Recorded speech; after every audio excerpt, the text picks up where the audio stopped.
Buckle up, we are continuing the story time of how I ended up with 53 symptoms. And I have pictures. As I mentioned in the previous video, we ended up renting an old, flipped house.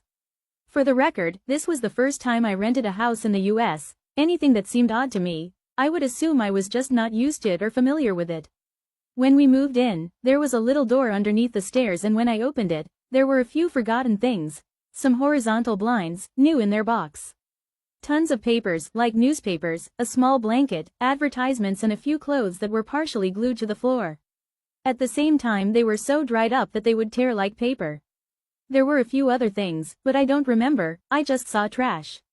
I thought maybe the blinds could be useful, but when I tried to take them from the box, they started crumbling apart. The backyard was huge, probably the size of the house itself, but it was a jungle. That also should have told me that the house had been neglected for too long. The house had a weird smell I was not familiar with.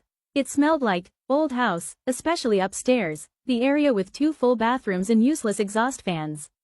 I vaguely remember that when the AC would kick in, there was also a smell that, to me, smelled like wet bread. And that is when symptoms started becoming more and more common. A couple of months in, I started waking up feeling more tired than when I went to bed. I also started noticing that I would snore like a monster truck.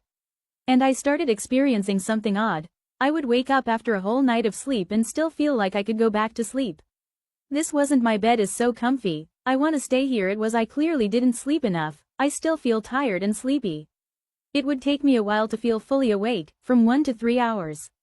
At night I would be watching a movie or a TV show and would suddenly feel tiredness followed by a sleep attack, an overwhelming urge to sleep I couldn't fight. I felt like I couldn't stand up because my body suddenly wanted to collapse onto the couch. That was also the time where fasting became more mainstream, at least on my social media feed, and it made sense to me. Started reading and experimenting with it. And I noticed that it would make me feel good. Put a pin on that. Follow for part 3, you really don't want to learn this lesson the way I did.